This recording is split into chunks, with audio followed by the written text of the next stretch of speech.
ನೋಡೋದಕ್ಕಾಗ್ಲಿಲ್ವಾ? ಹಾಗಾಗಿ ಹೊರಟೋದು. ಹಾ, ನೀನು ಏನ್ ಮಾಡ್ದೆ ಎಷ್ಟು ಮಾಡಿದೆ. ಆದ್ರೆ ಏನ್ ಹೇಳಿದ್ದು ನೀನು? ನನ್ನ ಸುಖ ಬೇಕು ಅಂತ ಆದ್ರೆ ಸುಖ ಪಡೆಯುವುದಕ್ಕೆ ದೇಹ ಎನ್ನುವುದು ಬೇಕು. ಉಂಟಲ್ಲ ಸಾಕಲ್ವ? ಇದು ದೇಹವ? ಇದು ದೇಹವ? ಎಲ್ಲ ಉಂಟು. ಎಲ್ಲ ಏನುಂಟು? ಎಲ್ಲ ಎಲುಬಿನ ಹಂದರ ಉಂಟು. ಹಾ, ಚಂದ ಎಂತದ್ದು? ಹಾಗಿದ್ರೆ ದೇಹ ಎನ್ನುವುದು ನಿನಗೆ ಲಭಿಸಬೇಕು ಅಂತಾದ್ರೆ ನೀನೊಂದು ಕಾರ್ಯವನ್ನ ಮಾಡಬೇಕು. ಪಂಚಾಕ್ಷರಿಯ ಮಂತ್ರ. ಹಾ, ಪಂಚಕಜ್ಜಾಯ ತಂದು ಕೊಡ್ತಾರೆ ಈಗ. ಹಾಗಲ್ಲ, ಪಂಚಾಕ್ಷರಿಯ ಮಂತ್ರ. ನಮಃ ಶಿವಾಯ. ಎಂತದ? ಹಾ, ನಮ್ ಶಿವಾಯ ಅಲ್ಲ, ನಮಃ ಶಿವಾಯ. ಇದು ಪಂಚಾಕ್ಷರಿಯ ಮಂತ್ರ. ಈ ಪಂಚಾಕ್ಷರಿಯ ಮಂತ್ರವನ್ನ ಪಂಚಕೋಟಿಯ ಸಂಖ್ಯೆಯಲ್ಲಿ ಮೊದಲ ಮಲಗುವ, ಎಂತದ್ದು? ಆಮೇಲೆ ಕೋಟಿ ಕೋಟಿ ಲೆಕ್ಕ ಮಾಡುವ. ಹಾ, ಮಲಗದ ಮೇಲೆ ಕೋಟಿ ಕೋಟಿ ಲೆಕ್ಕ ಮಾಡುವ. ಅದಾಗ್ಲಿಕ್ಕಿಲ್ಲ. ಮಲಗಬೇಕು ಅಂತಾದ್ರೆ ನೀನ್ ಈ ರೀತಿ ಮಾಡ್ಬೇಕು. ಪಂಚಕೋಟಿಯ ಸಂಖ್ಯೆಯಲ್ಲಿ ಪಂಚವದನನ ಧ್ಯಾನ. ಇದೆಲ್ಲ ಯಾರು ಮಾಡ್ತಾರೆ ಮಾರೈತಿ? ಪರಮೇಶ್ವರನ ಕುರಿತಾಗಿ ಧ್ಯಾನವನ್ನು ಆಚರಿಸಿದೆ ಅಂತಾದ್ರೆ ನಿನಗೆ ದೇಹ ಎನ್ನುವುದು ಲಭಿತವಾಗುತ್ತದೆ. ಆಮೇಲೆ ನನ್ನನ್ನ ಭೋಗಿಸಬಹುದು. ಹಾಗಾಗಿ ಹೆದರಬೇಡ. ಪಂಚಾಕ್ಷರಿಯ ಮಂತ್ರವನ್ನ ನೀನು ಸಾರಿ ಸಾರಿ ಹೇಳ್ದೆ ಅಂತಾದ್ರೆ ನಿನಗೆ ನಾನು ಅರಿತೇನೆ. ತಡ ಮಾಡೋದಲ್ಲ. ಬಾ ಬಾ ಬಾ ಬಾ. ಕುಳಿತುಕೋ. ಕುಳಿತುಕೊಳ್ಳೋ ಗೊತ್ತಿಲ್ವಾ? ಇಲ್ಲಪ್ಪ, ನಾ ಮಲಗದಷ್ಟೇ. ಹೌದಾ? ನೀ ಅದು ಮಾಡಿ ಮೇಲೆ ಬಂದವ ಕಾಣ್ತದೆ. ಹಾ, ಹಾಗಲ್ಲ ನೋಡು, ಪದ್ಮಾಸನದಲ್ಲಿ ಕುಳಿತುಕೊಳ್ಬೇಕು. ಪದ್ಮ? ಹೌದು, ಪದ್ಮಾಸನ. ಸಾಕು. ಅಯ್ಯೋ, ಹಾಗೆ ಹೇಳಿದ್ದಲ್ಲ. ಪದ್ಮಾಸನ ಕುಳಿತುಕೊಳ್ಳುವುದಕ್ಕೊಂದು ಆಸನ ಅನ್ನೋದು ಬೇಕು. ಪದ್ಮಾಸನ, ವಜ್ರಾಸನ ಅನ್ನೋದುಂಟು. ಕಾಲ ಮೇಲೆ ಕಾಲು ಹಾಕಿ ಕುಳಿತುಕೋ. ಕುಳಿತುಕೊಳ್ಳ. ಇದು ಯಾವುದು ಆಸನ? ಇದು ಆಸನ ಅಲ್ಲ, ಆಸನ ಇದು. ಹಾಗಲ್ಲ, ಆಸನ ಪದ್ಮಾಸನ. ಹೀಗೆ ಬರುದಿಲ್ಲ ಮಾರೈತಿ. ನೋಡು ನೋಡು, ಬರ್ತದ ನೋಡು. ಅಯ್ಯೋ,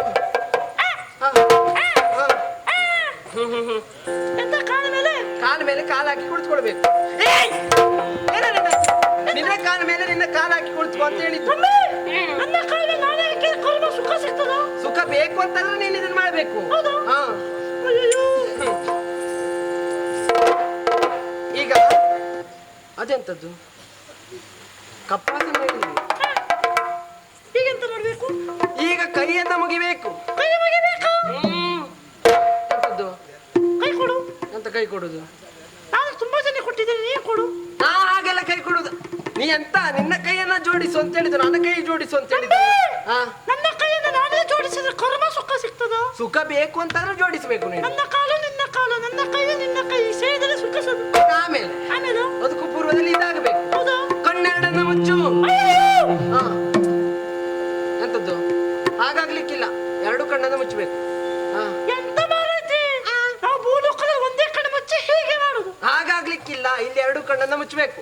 ವಂಚನೆ ಇಲ್ಲದೆ ನೀನು ಪಂಚವದನ ಧ್ಯಾನವನ್ನ ಮಾಡ್ಬೇಕು. ನೀವು ಓಡಿ ಹೋದ್ರಿ. ನಾನು ಓಡಿ ಹೋಗುದಿಲ್ವಾ? ನಾ ಕಣ್ಣು ಮುಚ್ಚಿದ ಓಡಿ ಹೋದ್ರಿ. ನಾನು ಓಡಿ ಹೋಗುದಿಲ್ಲಪ್ಪ. ನಂಗೆ ಸುಖ ಕೊಡ್ತೀವ? ಸಿಗ್ತದೆ. ಒಂದು ರಾತ್ರಿಗೆ ಕೊಡು ಸಾಕು. ಅದೇ ಸಿಗ್ತದೆ. ಸಿಗಬೇಕು ಅಂತಂದ್ರೆ ನೀನ್ ಇಷ್ಟ ಮಾಡ್ಲೇಬೇಕು. ಹೌದೌದು, ಹೌದು, ಕಣ್ಮುಚ್ಚು. ಓಂ ನಮಃ ಶಿವಾಯ. ಎಂತ? ಓಂ ನಮಃ ಶಿವಾಯ. ನನಗೆ ಒಂದೊಂದೇ ಹೇಳ್ಕೊಡು, ಪೂರ್ತಿ ಬರುದಿಲ್ಲ. ಒಂದೊಂದೇ. ಓಂ. ಎಂತದ್ದು ನೀನು? ರಕ್ಕಸನ ಪ್ರೇತವ ಇದು? ಹಾಗಲ್ಲ. ಓಂ ನಮಃ. ಅವರು ಬಂದಿದಾರ? ಏಯ್, ನಮ ನಮ ಶಿವಾಯ. ಅಷ್ಟೆಲ್ಲ ಇಲ್ಲ, ಅಷ್ಟೆಲ್ಲ ಇಲ್ಲ. ಶಿವಾಯ. ಓಂ ನಮಃ ಶಿವಾಯ.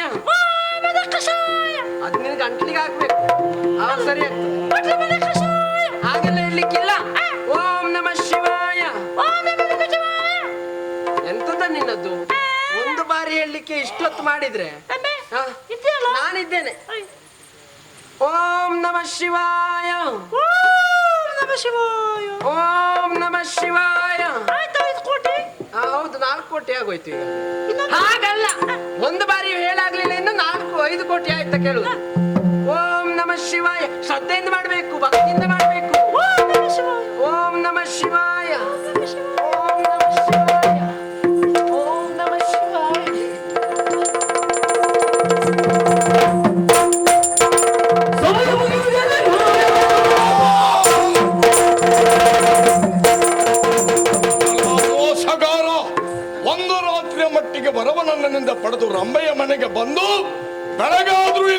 ಬಂದಿದ್ದೀಯ, ನಿನ್ನನ್ನು ಬಿಡಲಿಕ್ಕಿಲ್ಲ.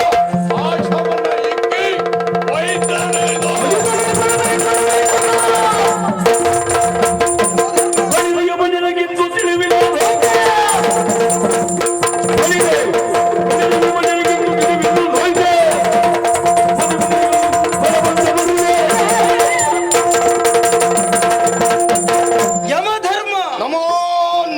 ಪಾಪಿಗಳ ಪಾಲಿಗೆ ಯಮ, ಹೌದು. ಧರ್ಮಿಷ್ಠರ ಪಾಲಿಗೆ ಧರ್ಮದೇವ. ಹಾ.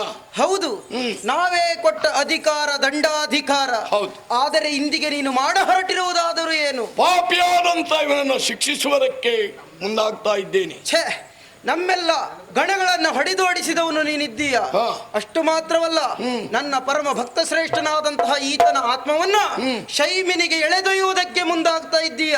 ಇದು ನಿನ್ನ ಕರ್ತವ್ಯ ನಿಷ್ಠೆಯ ಅಧಿಕಾರ ದರ್ಪವೋ?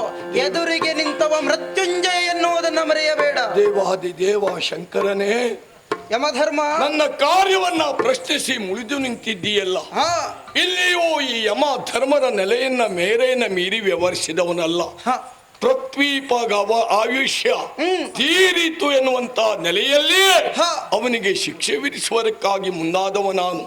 ಹಾಗೆ ಅಂತವ ಪುಣ್ಯಾತ್ಮ ಒಂದು ವಿಭಾಗದಲ್ಲಿ ಅಂತ ಅರಿತೆ ಹಾ. ಅವನಿಗೆ ಒಂದು ರಾತ್ರಿಯ ಮಟ್ಟಿಗೆ ಅವ ಕೇಳಿದಂತ ರಂಬೇಳ ಸುಖವನ್ನ ಕರುಣಿಸಿದವ ನಾನು. ಹಾ. ನೀವೇ ನೀಡಿದಂತ ಅಧಿಕಾರ. ಈಗ ನಾನು ಅವನನ್ನ ಶಿಕ್ಷಿಸಲಿಲ್ಲ ಅಂತಾದ್ರೆ ನಾಳೆ ದಿವಸ ನೀವೇ ಪ್ರಶ್ನಿಸುವುದಿಲ್ವಾ? ಆತನನ್ನ ಶಿಕ್ಷಿಸಬಾರದು ಯಾಕೆ ಕೇಳು? ಯಾಕೆ? ನೀನೇ ಒಂದು ವರವನ್ನ ಕೊಟ್ಟೆ, ರಂಬೆಯ ಭೋಗವನ್ನ ಪಡೆದು ಬಾ ಎನ್ನುವುದಾಗಿ, ಹಾ. ಅನುಭವಿಸಿ ಬಾ ಎನ್ನುವುದಾಗಿ. ಆದರೆ ಆ ಸಂದರ್ಭದಲ್ಲಿ ಆತ ಆಚರಿಸಿದ್ದು ಪಂಚಕೋಟಿ ಸಂಖ್ಯೆಯಲ್ಲಿ ನನ್ನ ನಾಮಸ್ಮರಣೆ ಮಾಡಿದ ಪರಿಣಾಮದಿಂದಲೇ ಹಾ. ಆತನ ಪಾಪವೆಲ್ಲವೂ ಕಳೆದು ಹೋಗಿದೆ. ಆತ ಪವಿತ್ರ ಆತ್ಮನಾಗಿದ್ದಾನೆ. ಆ ಕಾರಣದಿಂದ ಆತನನ್ನು ಶಿಕ್ಷಿಸುವುದು ಅಕ್ಷಮ್ಯ ಅಪರಾಧವಾಗುತ್ತದೆ. ಹಾಗಾಗಿ ಆ ಪವಿತ್ರ ಆತ್ಮವನ್ನು ನನಗೊಪ್ಪಿಸಿ ಹೊರಟು ಹೋಗಿ ಇಲ್ಲಿಂದ. ನಮೋ ನಮ. ಈ ವಿಷಯ ನನ್ನ ಅರಿವಿಗೆ ಬಾರದೇ ಹೋಯಿತು. ಹ, ಅವ ಕೇವಲ ಸುಖಕ್ಕಾಗಿ ರಂಬೇಳ ಗ್ರಹವನ್ನ ಸೇರಿದ್ದ ಅಂತ ಭಾವಿಸಿದ್ದೆ. ಹ. ಆದ್ರೆ ಈ ರಾತ್ರಿಯ ಕಾಲದಲ್ಲಿ ಅವ ಪಡೆದಂತ ವರದಿಂದ ನಿನ್ನ ಭಜಕನಾಗಿ ಪಂಚಾಕ್ಷರಿ ಮಂತ್ರವನ್ನ ಉಚ್ಚರಿಸಿದ್ದಾನೆ. ಹೌದು. ಪಂಚಾಕ್ಷರಿಯ ಮಹಾತ್ಮೆಯಿಂದಾಗಿ, ಹ. ಮಹಿಮೆಯಿಂದಾಗಿ ಅವನ ಆಯುಷ್ಯ ವರ್ಧನೆಯಾಗಿದೆ ಅಂತಾಯ್ತು. ಹೌದು. ನಿನ್ನ ಭಕ್ತರನ್ನ ಶಿಕ್ಷಿಸುವುದು ನನ್ನ ಉದ್ದೇಶ ಅಲ್ವೇ ಅಲ್ಲ. ಹ. ಆಯ್ತು, ನಿನ್ನ ಭಕ್ತರಾದಂತ ಅವನನ್ನು ಬಿಟ್ಟು ನಾನು ಹೋಗ್ತೇನೆ. ಹ. ಮುಳಿದು ಪಾಶವಿಕ್ಕಿದ್ದೇನಲ್ಲ ನಾನು. ಯಮ ಪಾಶಕ್ಕೆ ಇದು ಹುಸಿ ಇಲ್ಲ. ಹ. ಹಿಡಿದಂತ ಪಾಶವನ್ನ ಏನ್ ಮಾಡ್ಲಿ? ಯಮಧರ್ಮ, ಹ. ಈಗಾಗಲೇ ಈತನಿಗೆ ಪಾಶವನ್ನಿತ್ತವನು ನೀನು. ಈ ಪಾಶವನ್ನ ತೆಗೆದು ಹ. ಅದೋ ಆ ಕಡೆಯಲ್ಲಿ ಲೋಕಕಂಟಕನಾಗಿ ಮೆರೆಯುತ್ತಿರುವಂತಹ ದುರ್ಜಯಾಸುರ, ಹ. ಆತನಿಗೆ ಒಂದು ವರವು ಉಂಟು. ಯಾರು ಸತ್ತು ಮತ್ತೆ ಪುನರ್ಜನ್ಮವೆತ್ತಿ ಬರುತ್ತಾರೋ ಅವರಿಂದಲೇ ಆತನ ಮರಣ ಎನ್ನುವುದಾಗಿ ಉಂಟು. ಹಾಗಾಗಿ ಈತನನ್ನ ಭೂಲೋಕಕ್ಕೆ ಕಳಿಸುವುದು ಅನಿವಾರ್ಯವಾಗಿದೆ. ಹಾಗಾಗಿ ಇವನಿಗಿತ್ತ ಪಾಶವನ್ನ ಅವನಿಗೆ ಹಾಕು. ಈ ನಿನ್ನ ಕಾರ್ಯದಲ್ಲಿ ಯಶಸ್ಸು. ಅವ ಸಾಯಬೇಕು, ಇವನಿಗೆ ಅನುಗ್ರಹ ಆಗಬೇಕು. ನಮೋ ನಮಃ.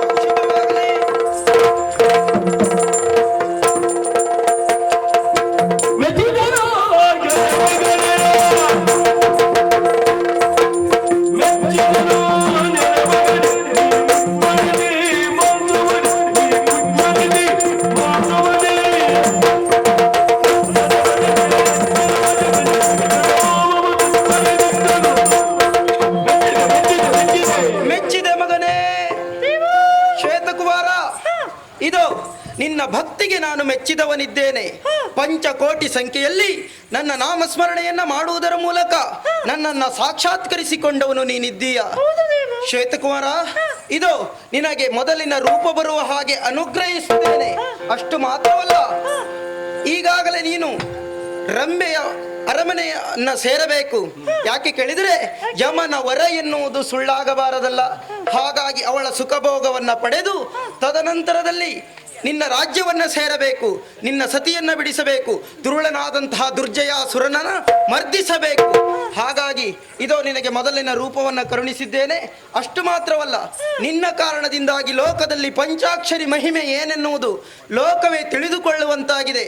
ಯಾರು ನನ್ನ ಪಂಚಾಕ್ಷರಿ ಮಂತ್ರವನ್ನ ವಚಿಸುತ್ತಾರೋ ಅಂತಹ ಭಕ್ತರ ಬದುಕಿನಲ್ಲಿ ಒಳಿತನ್ನು ಮಾಡ್ತಾನೆ ಶಿವ ಎನ್ನುವುದನ್ನ ಲೋಕಕ್ಕೆ ತೋರಿಸಿಕೊಟ್ಟವನು ನೀನು. ಹಾಗಾಗಿ ನಿನ್ನ ಜೀವನದಲ್ಲಿ ಯಾವುದನ್ನೆಲ್ಲ ಕಳೆದುಕೊಂಡಿದ್ದೆಯೋ ಅವೆಲ್ಲವೂ ಪುನಃ ಮರಳಿ ಸಿಗುತ್ತದೆ, ನಿನಗೆ ಒಳ್ಳೆಯದಾಗ್ತದೆ. ಹೋಗಿ ಬಾ. ಸಮಸ್ತ ಲೋಕ